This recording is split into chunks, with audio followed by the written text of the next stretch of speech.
Hello friends, இந்த வீடியோவில் நம்ம ஜாவா ஆப்ரேட்டர்ஸில் கேட்டகரியில் பார்த்திங்கன்னா ஃபர்ஸ்ட் டைப் ஆஃப் ஆப்ரேட்டர், அதாவது அரித்மெட்டிக் ஆப்ரேட்டர்ஸ் கான்செப்ட் பற்றி தான் பார்க்க போகிறோம். வீடியோக்குள்ளே போகிறதுக்கு முன்னாடி நம்ம எடிட்டூட் சேனலை நீங்கள் இது வரைக்கும் சப்ஸ்கிரைப் பண்ணல அப்படின்னா கீழே சப்ஸ்கிரைப் பட்டன் இருக்கும், அதை மறக்காமல் கிளிக் பண்ணுங்கள். அப்படியே அதுக்கு பக்கத்தில் பெல் நோட்டிஃபிகேஷன் ஐக்கான் இருக்கும், அதையும் கிளிக் பண்ணி அதில் ஆல் அப்படிங்கிற ஆப்ஷனையும் செலக்ட் பண்ணி வச்சுக்கோங்க. அப்போ தான் உங்களுக்கு ஃபர்தராக நோட்டிஃபிகேஷன்ஸ் காட்டும். நான் வீடியோஸ் அப்லோட் பண்ணுறப்ப நீங்களும் பார்த்து குயிக்காக லேர்ன் பண்ண முடியும். ஓகே ஃப்ரெண்ட்ஸ், இப்போ நம்ம ஜாவா ஆப்ரேட்டர்ஸில் ஃபர்ஸ்ட் செட் ஆஃப் ஆப்ரேட்டர்ஸாக இருக்கக்கூடிய அரித்மெட்டிக் ஆப்ரேட்டர்ஸ் பற்றி பார்க்கலாம். ஸோ இது மோஸ்ட்லி ஆல்ரெடி நீங்கள் லேர்ன் பண்ணியிருந்தீங்க மற்ற லாங்குவேஜில் அப்படின்னா கிட்டத்தட்ட சிமிலர் தான். இருந்தாலும் ஸ்கிப் பண்ணாமல் இந்த வீடியோ பாருங்கள், உங்களுக்கு கான்செப்டை ரெஃப்ரெஷ் பண்ணுற மாதிரி இருக்கும். ஜாவாவில் அது எப்படி யூஸ் பண்ணியிருக்கோம் அப்படிங்கிறதே நீங்கள் பார்த்து தெரிஞ்சுக்கலாம். ஓகே, இப்போ நம்ம வீடியோக்குள்ளே போகலாம். அரித்மெட்டிக் ஆப்ரேட்டர்ஸ் அப்படின்னு சொல்லி நம்ம எடுத்துக்கிட்டோம் அப்படின்னா மோஸ்ட்லி பார்த்திங்கன்னா எல்லா விதமான அரித்மெட்டிக் ஆப்ரேஷன்ஸும் பெர்ஃபார்ம் பண்ணுறதுக்கு ஹெல்ப் பண்ணக்கூடிய ஆப்ரேட்டர்ஸ் தான் அரித்மெட்டிக் ஆப்ரேட்டர்ஸ்னு சொல்லுவாங்க. இந்த ஆப்ரேட்டர் அப்படிங்கிற அந்த காலமில் பார்த்திங்கன்னா நான் கொடுத்துருக்கேன். ஸோ ப்ளஸ்ஸுங்கிறது அடிஷன் ஆப்ரேட்டர். அடிஷன் ஆப்ரேட்டர்னு என்ன பண்ணோம் அப்படின்னா ஸோ நம்ம 2 வேல்யூஸ் கொடுக்குறோம் அப்படின்னா அதை ஆட் பண்ணுறது தான் இதோட வேலை. ஸோ மைனஸ் அப்படிங்கிறது சப்ராக்ஷன் ஆப்ரேட்டர். ஸோ நம்ம 2 வேல்யூஸ் நம்ம கொடுத்து மைனஸ் கொடுத்துருந்தோம் அப்படின்னா ஸோ லெஃப்ட் ஹேண்ட் சைடு ஆப்ரேட்டில் இருந்து ரைட் ஹேண்ட் சைடு ஆப்ரேட்டை மைனஸ் பண்ணுறது, சப்ராக்ட் பண்ணுறது தான் இந்த சப்ராக்ஷனோட இது. அடுத்து பார்த்திங்கன்னா மல்டிப்ளிகேஷன் அப்படின்னா நமக்கே தெரியும். ஸோ 2 வேல்யூ மல்டிப்ளை பண்ணி வரக்கூடிய ரிசல்ட்டை கொடுக்குறது அந்த மல்டிப்ளிகேஷன் ஸ்டார் ஆஸ்ட்ரிக் ஆப்ரேட்டர். இது ஸ்லாஷ், ரைட் ஸ்லாஷ் பார்த்திங்கன்னா டிவிஷன்.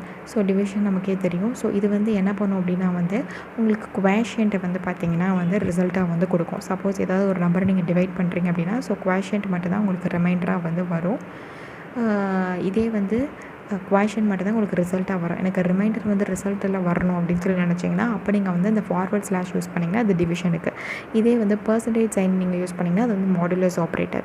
மாடுலஸ் ஆப்ரேட்டர் அப்படின்னா உங்களுக்கு நீங்கள் எந்த 2 வேல்யூஸை டிவைட் பண்ணுறீங்களோ அதோட ரிமைண்டரை கொடுக்குறது தான் இந்த மாடுலஸ் ஆப்ரேட்டரோட வேலை. இப்போ நெக்ஸ்ட் பார்த்திங்கன்னா ப்ளஸ் அப்படிங்கிறது மைனஸ் அப்படிங்கிறது ரெண்டுமே பார்த்திங்கன்னா கிட்டத்தட்ட இன்க்ரிமெண்ட் அண்ட் டிக்ரிமெண்ட் ஆப்ரேட்டர்ஸ்னு சொல்லுவாங்க. இது எல்லாமே பார்த்திங்கன்னா யூனரி ஆப்ரேட்டர்ஸ். ஸோ இங்கே நம்ம மேலே பார்த்தோம் இல்லையா, 5 ஆப்ரேட்டர்ஸுமே பைனரி ஆப்ரேட்டர்ஸ்னு சொல்லுவாங்க. ப்ளஸ்ஸு, மைனஸு, மல்டிப்ளிகேஷன், டிவிஷன், இந்த மாடுலஸ், இது எல்லாமே பார்த்திங்கன்னா பைனரி ஆப்ரேட்டர்ஸ். ஏன் அப்படின்னா இந்த ஆப்ரேட்டரை யூஸ் பண்ணுறதுக்கு உங்களுக்கு 2 ஆப்பரண்ட் தேவைப்படும். ஆப்பரண்ட் அப்படின்னா இதுக்கு முன்னாடி இதுக்கு பின்னாடி ஒரு வேல்யூ கொடுப்போம் இல்லையா. ஸோ ப்ளஸ் அப்படின்னு சொல்லி நம்ம கொடுக்குறோம் அப்படின்னா A+B 2 ஆப்ரண்ட் இங்கே தேவைப்படுது. சப்ராக்ஷனுக்கு பார்த்திங்கன்னா அப்படி தான், மல்டிப்ளிகேஷன், டிவிஷன், மாடுலஸ் எல்லாத்துக்குமே. ஆனால் இந்த இன்க்ரிமெண்ட் அண்ட் டிக்ரிமெண்ட் இருக்கு இல்லையா, ஸோ இது பார்த்திங்கன்னா யூனரி ஆப்ரேட்டர்ஸ்னு சொல்லுவாங்க. இதுக்கு பார்த்திங்க அப்படின்னா ஒரு ஆப்ரண்ட் தான் தேவைப்படுது. அதாவது எக்ஸாம்பிளே பார்த்திங்கன்னா B++ அப்படின்ட்டு இருக்கும், B- அப்படின்னு சொல்லி இருக்கும். ஸோ இந்த இன்க்ரிமெண்ட் ஆப்ரேட்டர் என்ன பண்ணும் அப்படின்னா என்ன நீங்கள் வேல்யூ கொடுக்குறீங்களோ அதை ஒரு வேல்யூவை இன்க்ரிமெண்ட் பண்ணும். +1 ஆட் பண்ணிக்கும். டிக்ரிமெண்ட் என்ன பண்ணும் அப்படின்னா -1 அப்படின்னு சொல்லி டிக்ரிமெண்ட் பண்ணும். இதான் பை டிஃபால்ட் அதோட பிஹேவியரே. ஸோ இதான் பார்த்திங்கன்னா எக்ஸாம்பிள் இங்கே கொடுத்துருக்காங்க. ஸோ நம்ம இந்த எக்ஸாம்பிளே நான் என்ன பண்ண போகிறேன் அப்படின்னா கோட் பிளாக்ஸ் ஐடியில் நான் ப்ரோக்ராம் கோடு எழுதி வச்சுருக்கேன். ஸோ நம்ம அங்கேருந்தே நம்ம பார்த்துக்கலாம். ஸோ ஆப்ரேட்டர்ஸ் அப்படின்னு ஒரு பேக்கேஜ் நான் க்ரியேட் பண்ணியிருக்கேன் ஆல்ரெடி. அதில் அரித்மெட்டிக் ஆப்ரேட்டர்ஸ் .java அப்படின்னு சொல்லிட்டு ஒரு புது ஜாவா கிளாஸ் ஃபைல் நான் ஓப்பன் பண்ணி வச்சுருக்கேன். ஸோ க்ரியேட் பண்ணியிருக்கேன். அது இப்போ உங்களுக்கு நான் ஓப்பன் பண்ணி காட்டுறேன். ஓகே, ஸோ இதில் பார்த்திங்க அப்படின்னா நான் அந்தளவுக்கு டீட்டெயில்டாக ஒன்றுமே பண்ணல. ஜஸ்ட்டு சிம்பிள் லாஜிக் தான் நான் யூஸ் பண்ணியிருக்கேன். நம்ம பார்க்க போகிறது எல்லாமே என்னென்னா அரித்மெட்டிக் ரிலேட்டடான ஆப்ரேஷன்ஸ் தான் இல்லையா. ஸோ இங்கே நம்ம என்ன எக்ஸாம்பிள் நான் காமிச்சிருக்கேன்னு பார்த்தீங்கன்னா A = 10, B = 20க்கு தான் அதோட ரிசல்ட் இங்கே காமிச்சிருக்காங்க. ஸோ இதே நமக்கு அவுட்புட்டில் வருதா அப்படின்னு சொல்லி நம்ம க்ராஸ் வெரிஃபை பண்ணி பார்த்துக்கலாம்.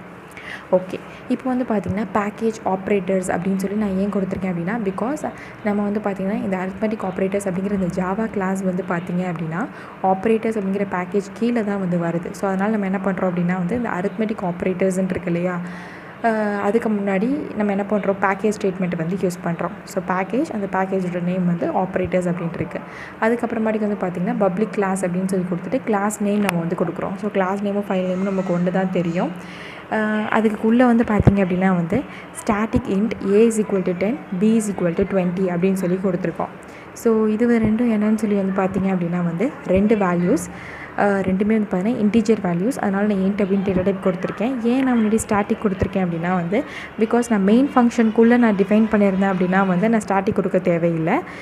இது நம்ம வெளியே கொடுத்துருக்கோம் இல்லையா, அதனால் நம்ம ஸ்டாட்டிக்குன்னு சொல்லி நான் கொடுத்துருக்கேன். ஜஸ்ட்டு நம்ம நீடை பொறுத்து தான், நம்ம ரெக்குயர்மெண்ட்ஸை பொறுத்து தான். ஸோ இங்கே நம்ம பிபிடியில் பார்த்தோம் இல்லையா, அதே எக்ஸாம்பிள் தான் நான் யூஸ் பண்ணியிருக்கேன். A is equal to 10, B is equal to 20 அப்படின்னு. ஸோ அதை தான் நான் என்ன பண்ணிக்கிறேன்னா A plus Bன்னு கொடுத்துருக்கேன், A minus Bன்னு கொடுத்துருக்கேன், A into Bன்னு கொடுத்துருக்கேன்.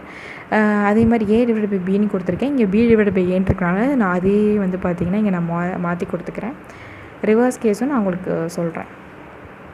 B divided by A. அதே மாதிரி B மாடுலு A அப்படின்னு சொல்லி கொடுத்துருக்காங்க இல்லையா. ஃபஸ்ட்டு அந்த ஸ்லைடில் இருக்கிற மாதிரியே நம்ம வந்து போட்டு பார்க்கலாம். அடுத்து கீழே B plus plus B minus minus அப்படின்னு சொல்லியிருக்கு. ஸோ B இதை நான் சேவ் பண்ணிக்கிறேன். ஸோ நம்ம இப்போ என்ன பண்ணிட்டோம் அப்படின்னா வந்து இந்த ஸ்லைடில் இருக்கிற மாதிரி என்ன எக்ஸாம்பிள் ப்ரோக்ராமோ அதே 2 எக்ஸாம்பிள் வேல்யூஸை நான் ப்ரோக்ராமில் கொடுத்துருக்கேன். ஸோ இதை வந்து நான் ஜஸ்ட்டு பிரிண்ட் பண்ணி பார்க்க போகிறேன். ஸோ இங்கே கொடுத்துருக்க எக்ஸாம்பிள் அவுட்புட் வந்து கரெக்டாக வருதா அப்படின்னு சொல்லி நம்ம ஜஸ்ட்டு டெஸ்ட் பண்ணி பார்க்க போகிறோம். ஸோ அரித்மெட்டிக் ஆப்ரேட்டர்ஸ் அப்படின்னா வந்து நமக்கு வந்து பார்த்திங்கன்னா ப்ளஸ் அப்படிங்கிற அடிஷன் ஆப்ரேட்டர் இருக்குது, மைனஸ் அப்படிங்கிற சப்ராக்ஷன் ஆப்ரேட்டர் இருக்குது, ஸ்டார் அப்படிங்கிற மல்டிப்ளிகேஷன் ஆப்ரேட்டர் இருக்குது, ஸ்லாஷ் அப்படிங்கிற டிவிஷன் ஆப்ரேட்டர் இருக்குது, இந்த மாடுலு இருக்குது இல்லையா. ஸோ இது வந்து பார்த்திங்கன்னா ரிமைண்டர் வந்து நமக்கு கொடுக்கும் டிவைட் பண்ணுறப்ப. B plus plus B minus மைனஸ்ன்னு நீங்கள் யூஸ் பண்ணிக்கலாம். அதே மாதிரி plus plus B minus minus B அப்படின்னு கூட நீங்கள் வந்து யூஸ் பண்ணிக்கலாம். ஸோ இது ரெண்டுமே வந்து பார்த்தீங்கன்னா இன்க்ரிமெண்ட் ஆப்ரேட்டர்ஸ். ஸோ இதுலேயே உங்களுக்கு வந்து தெரிஞ்சிருக்கும். இது ரெண்டுக்கு இப்போ லாஸ்ட் டூக்குமே வந்து பார்த்திங்கன்னா உங்களுக்கு ஒரே ஒரு ஆப்ரண்ட் மட்டும் தான் தேவைப்படுது. அதனால் இது யூனரி ஆப்ரேட்டர். இங்கே வந்து பார்த்திங்கன்னா 2 ஆப்ரண்ட் தேவைப்படுது. ஆப்ரண்ட் அப்படிங்கிறது நீங்கள் எந்த வேல்யூஸ் மேலே ஆப்ரேஷன் பெர்ஃபார்ம் பண்ண போகிறீங்களோ அதை தான் ஆப்ரண்ட்டுன்னு சொல்லுவோம். இங்கே நமக்கு என்ன தேவைப்படுது, A அப்படின்னு ஒரு ஆப்ரண்ட்டும் B அப்படிங்கிற 2 ஆப்ரண்ட் தேவைப்படுறதுனால இந்த ஃபஸ்ட்டு 5மே வந்து பார்த்திங்கன்னா பைனரி ஆப்ரேட்டர்ஸ் அப்படிங்கிற கேட்டகரி கீழே வரும். ஓகே, இப்போ நான் என்ன பண்ண போகிறேன்னா இந்த அரித்மெட்டிக் ஆப்ரேட்டர்ஸ்ன்னு இருக்கு இல்லையா, அந்த பட்டனை நான் ரன் பண்ணுறேன். ரன் பண்ணணும்னு எனக்கு கீழே வந்து அவுட்புட் வந்து வந்திருக்கு, கன்சோல் பார்க்கலாம். So A plus B, so 2 add பண்ண என்ன வருது, 10 + 20 13 சொல்லி வரும். அதே தான் வந்து பார்த்திங்கன்னா ஸ்லைட்லேயும் இருக்குது. ஸோ அதே தான் நமக்கு அவுட்புட் வந்திருக்கு. நெக்ஸ்ட் A மைனஸ் B, 10 - 20 அப்படின்னு சொல்லி பார்த்தோம்னா நமக்கு -10ங்கிறது ரிசல்ட் இங்கே காட்டுது. நம்ம ஸ்லைடில் போய் பார்த்தாலும் -10 தான் காட்டுது. ஸோ ரிசல்ட் வந்து கரெக்டாக தான் இருக்குது. A into B, so 20 × 10 multiply பண்ணால் 200 தான் வரும் ரிசல்ட்டு. அதே தான் ஸ்லைட்லேயும் இருக்குது. ஸோ கரெக்டான ஆப்ரேஷன் தான் வந்து பெர்ஃபார்ம் ஆகுது. B divide by A, so B A divide பண்ணுறோம். ஸோ 20 டிவைட் பை 10ன்னா எனக்கு என்ன வரும், 2ங்கிறது குவேஷன்ட், அதுதான் இங்கே இருக்குது. ரிமைண்டர் ஏதாவது வரும்னு பார்த்தீங்கன்னா வராது, 0ன்னு தான் வரும். ஸோ அதனால தான் வந்து பார்த்திங்கன்னா 2ங்கிறது குவேஷன்ட், இங்கே 0ங்கிறது ரிமைண்டர். ஸோ ரிமைண்டர் எப்படி வருதுன்னா இந்த மாடல் ஆப்ரேட்டர் மூலிமா அந்த ரிமைண்டர் வந்து நமக்கு பிரிண்ட் ஆகிருக்கு. ஸோ அதே தான் இங்கே பார்த்திங்கன்னா தெரியும், 2, இங்கே வந்து பார்த்திங்கன்னா 0 அப்படின்னு சொல்லியிருக்கு. ஸோ கடைசி 2 ஆப்ரேஷன் நம்ம என்ன பண்ணியிருக்கோம், இன்க்ரிமெண்ட் பண்ணியிருக்கோம். ஸோ என்ன வேல்யூ இன்க்ரிமெண்ட் பண்ணியிருக்கோம்னா B மட்டும் தான் இன்க்ரிமெண்ட் பண்ணியிருக்கோம். ஸோ B ப்ளஸ் ப்ளஸ் அப்படின்ட்டு இருக்குது. ஸோ இந்த ஸ்டெப் வந்து எப்படி எக்ஸிக்யூட் ஆகும் அப்படின்னு பார்த்தீங்கன்னா first B is equal to B plus 1 அப்படின்னு சொல்லி இன்க்ரிமெண்ட் ஆகும். ஆனால் இது இப்படி தான் இன்க்ரிமெண்ட் ஆகும். ஆனால் அது எப்படி இன்க்ரிமெண்ட் ஆகும்னு பார்த்தீங்கன்னா ஃபஸ்ட்டே Bயை பிரிண்ட் பண்ணிவிட்டு அதுக்கப்புறம் தான் வந்து பார்த்திங்கன்னா நமக்கு இன்க்ரிமெண்ட் ஆகும். ஸோ Bயில் என்ன வேல்யூ இருக்குது, 20 அப்படின்னு இருக்குது இல்லையா. ஸோ 20 அப்படிங்கிறது நமக்கு ஃபஸ்ட்டு பிரிண்ட் பண்ணிவிட்டு அதுக்கப்புறமாட்டிக்கு அது இன்க்ரிமெண்ட் ஆகிருக்கும். ஸோ Bயில் அப்போ என்ன வேல்யூ இருக்குன்னா வந்து பிரிண்ட் ஆனதுக்கப்புறம் Bயோட வேல்யூ வந்து பார்த்திங்கன்னா 21 அப்படின்னு சொல்லி இருக்கும். ஓகேவா, இந்த ஸ்டெப்பு ஓகே. ஸோ அதே B மைனஸில் வந்து நமக்கு என்ன ஆகும்னு சொல்லி பார்த்திங்கன்னா அதோட பேசிக்கே டிக்ரிமெண்ட் ஆகணும். B is equal to B minus 1 அப்படின்னு. ஸோ ஃபஸ்ட்டு இதோட வேலை வந்து என்ன அப்படின்னா வந்து post increment and post decrement. First வேல்யூவை டிஸ்பிளே பண்ணிவிடு அதுக்கப்புறமாட்டிக்கு நீ இன்க்ரிமெண்ட்டோ டிக்ரிமெண்ட்டோ பண்ணணும்னு சொல்கிறது தான் இதோட வேலை. ஸோ அதனால தான் வந்து பார்த்திங்கன்னா ஃபஸ்ட் என்ன பண்ணிடும்னா இதோட வேல்யூ Bயில் இப்போ என்ன வேல்யூ இருக்குது, லாஸ்ட்டாக தான் சேஞ்ச் பண்ணிச்சு 21 அப்படின்னு. ஸோ இங்கே வந்து பார்த்திங்கன்னா கீழே 21 அப்படின்னு சொல்லி இருக்கும். அதுக்கப்புறமாட்டிக்கு என்ன ஆகுனா B minus 1ன்னு சொல்லி கம்மி பண்ணோம். அப்போ வந்து B மறுபடியும் 20ன்னு சொல்லி மாறிடும். இது வந்து பார்த்திங்கன்னா போஸ்ட் இன்க்ரிமெண்ட் அண்ட் போஸ்ட் டிக்ரிமெண்ட்னால இந்த மாதிரி ஆப்ரேஷன் பர்ஃபார்ம் பண்ணுது. அதாவது ஃபஸ்ட்டு Bயில் என்ன வேல்யூ இருக்கோ அதை பிரிண்ட் பண்ணிவிட்டு அதுக்கப்புறமாட்டிக்கு இன்க்ரிமெண்ட் பண்ணு, அதுக்கப்புறமாட்டிக்கு டிக்ரிமெண்ட் பண்ணு அப்படின்னு. ஸோ அதனால தான் B ப்ளஸ் ப்ளஸ் அப்படிங்கிறப்ப எனக்கு என்ன பண்ணுதுன்னா ஃபஸ்ட்டு Bயை பிரிண்ட் பண்ணிடு. Bயில் என்ன வேல்யூ இருக்குது, 20 இருக்குது. ஸோ 20யை பிரிண்ட் பண்ணிடுது. அதுக்கப்புறமாட்டிக்கு B இன்க்ரிமெண்ட் பண்ணுது. ஸோ இன்க்ரிமெண்ட் பண்ணுறப்ப 20 + 1 21 வந்துடும். இப்போ Bயில் 21 தான் இருக்குது. இங்கே நம்ம என்ன பண்ணுறோம், B மைனஸ் பிரிண்ட் பண்ணுறோம். இப்போ நீ என்ன பண்ணணும், அதே தான் போஸ்ட் டிக்ரிமெண்ட்டு. ஸோ Bயில் என்ன வேல்யூ இருக்கோ அதை பிரிண்ட் பண்ணிடு. அதுக்கப்புறமாட்டிக்கு நீ வந்துட்டு Bயை டிக்ரிமெண்ட் பண்ண ஒரு வேல்யூ அப்படின்னு வருது. ஸோ Bயில் என்ன வேல்யூ இருக்குது, இப்போ 21 இருக்குது. ஸோ அதை பிரிண்ட் பண்ணிடுது. அதுக்கப்புறமாட்டிக்கு எனக்கு என்ன பண்ணணும்னா Bயை வந்து கம்மி பண்ணுது. அப்போ 1 கம்மி பண்ணுறப்ப திருப்பி 20 வேல்யூக்கே வருது. ஸோ இதுதான் வந்து பார்த்திங்கன்னா post increment and post decrement. இதே வந்து பார்த்திங்கன்னா நான் வந்து pre decrement and pre increment வந்து உங்களுக்கு நான் பண்ணி காட்டுறேன். ஸோ இப்போ நான் இது பண்ணிவிட்டு சேவ் பண்ணுறேன். பார்த்தீங்க அப்படின்னா வந்து உங்களுக்கு வந்து இங்கே தெரியும். So pre increment, pre decrement அப்படிங்கிறது என்ன பண்ணும் அப்படின்னா வந்து ஃபஸ்ட்டே இன்க்ரிமெண்ட் பண்ணிடு, இல்லை ஃபஸ்ட்டே டிக்ரிமெண்ட் பண்ணிடு, அதுக்கப்புறமாட்டிக்கு பியோட வேல்யூவை காட்டு அப்படின்னு சொல்லி வரும். ஸோ இதுக்கு அப்படியே ஆப்போசிட் தான் வந்து பார்த்திங்கன்னா இப்போ வந்து வரப்போகுது. பார்க்கலாம் அது இந்த பக்கம் ப்ளஸ் ப்ளஸ் பின்னு இருக்கு இல்லையா. ஸோ ஃபஸ்ட்டு இதோட வேல்யூ வந்து என்ன அப்படின்னா ஃபஸ்ட்டே இன்க்ரிமெண்ட் பண்ணிடு, கடைசியாக பிஏ வேல்யூவை பிரிண்ட் பண்ணு அப்படின்னு. ஸோ பியோட வேல்யூ இப்போ என்ன இருக்குது, 20 இருக்குது. ஃபஸ்ட்டே இன்க்ரிமெண்ட் பண்ணு அப்படிங்கிறப்ப எனக்கு என்ன பண்ணிடும், 21ன்னு பிஏ மாற்றிடும். பி ஈக்குவல் டு 21 மாற்றிட்டு அதுக்கப்புறமாட்டிக்கு தான் பியோட வேல்யூவை பிரிண்ட் பண்ணணும். ஸோ இங்கே எனக்கு என்ன பண்ணுது, பிஏ வந்து 21ன்னு பிரிண்ட் ஆகிடுது. இது மைனஸ் பின்னு வச்சுக்கோங்களே. ஸோ என்ன பண்ணுவோம், ஃபஸ்ட்டே டிக்ரிமெண்ட் பண்ணிவிட்டு அதுக்கப்புறமாட்டிக்கு பியோட வேல்யூவை கொடு. ஸோ பியில் வந்து இப்போ கடைசியாக நான் அப்டேட் பண்ணியிருக்கோம் 21 அப்டேட் பண்ணியிருக்கோம். ஸோ ஃபஸ்ட்டே பிஏ டிக்ரிமெண்ட் பண்ணிடு அப்படின்னு பார்த்தீங்கன்னா 21 - 1ன்னு சொல்லி பண்ணிடும். ஸோ 20ன்னு வந்துடும். அதுக்கப்புறமாட்டிக்கு நம்ம பிரிண்ட் பண்ணுது. ஸோ 20ன்னு பிரிண்ட் ஆகுது. ஸோ இப்போ உங்களுக்கு புரிஞ்சிருக்கும்னு நினைக்கிறேன். போஸ்ட் இன்க்ரிமெண்ட்டுக்கும் போஸ்ட் டிக்ரிமெண்ட் ஆப்ரேட்டருக்கும் இருக்கக்கூடிய டிஃப்ரென்ஸு, போஸ்ட் இன்க்ரிமெண்ட் அண்ட் டிக்ரிமெண்ட்டுக்கும் ப்ரீ இன்க்ரிமெண்ட் அண்ட் டிக்ரிமெண்ட்டுக்கும் இருக்கக்கூடிய டிஃப்ரென்ஸ் வந்து உங்களுக்கு புரிஞ்சிருக்கும்னு நினைக்கிறேன். ரெண்டோட ஆப்ரேஷன், அதாவது பேசிக் ஆப்ரேஷன் என்ன பண்ண போகுதுன்னா இன்க்ரிமெண்ட் ஆர் டிக்ரிமெண்ட் தான் பண்ண போகுது. ஆனால் அது எப்போ வந்து அது டிஸ்பிளே பண்ணுது வேல்யூ அப்படிங்கிறது மட்டும் மாறும். அந்த கான்செப்ட் மட்டும் நீங்கள் புரிஞ்சுக்கோங்க. ஓகே, அடிஷ்னலாக நான் வந்து என்ன சொல்ல போகிறேன் அப்படின்னா வந்து இங்கே பி டிவைடட் பை ஏக்கு நம்ம பார்த்தோம், பெரிய நம்பர் டிவைடட் பை சின்ன நம்பர். இதே வந்து நான் சின்ன நம்பர் டிவைடட் பை பெரிய நம்பர் கொடுத்தா எனக்கு எப்படி அவுட்புட் வரும் அப்படிங்கிறது நிறைய பேருக்கு டவுட்டாக இருக்கும் இல்லையா.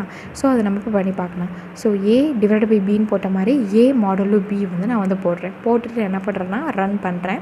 ஸோ ரன் பண்ணுறப்ப எப்படி அவுட்புட் வருதுன்னு பாருங்கள். இது வந்து ப்ளஸுக்கு வந்திருக்கு, இது மைனஸ்க்கு வந்திருக்கு, இது மல்டிப்ளிகேஷன் வந்திருக்கு. டிவைடட் பை நான் என்ன கொடுத்துருக்கேன்னா A divided by B. So 10 divided by 20 அப்படின்னு கொடுக்குறப்ப 10ங்கிறது உள்ளே இருக்குங்க டிவைடடாக, 20ங்கிறது வெளியே இருக்கும் டிவைசராக. உங்களால் வந்து டிவைட் பண்ண முடியுமா? ஸோ 10 வந்து பார்த்திங்கன்னா 20ஆல் டிவைட் பண்ண முடியாது. ஸோ அதனால தான் குவேஷியன்ட் வந்து உங்களுக்கு எப்படி வரும்னு பார்த்தீங்கன்னா 0 அப்படின்னு சொல்லி வரும். ஸோ ரிமைண்டர் வந்து உங்களுக்கு என்ன வரும்னு சொல்லி வந்து பார்த்தீங்கன்னா ஏ மாடலு பின்னு கொடுத்தீங்கன்னா என்ன வரும்னு பார்த்தீங்கன்னா நீங்கள் உள்ள, அதாவது நீங்கள் என்ன வந்து நியூமரேட்டரில் பாஸ் பண்ணுறீங்களோ அதே தான் வந்து பார்த்திங்கன்னா உங்களுக்கு ரிமைண்டராக வந்து வரும்.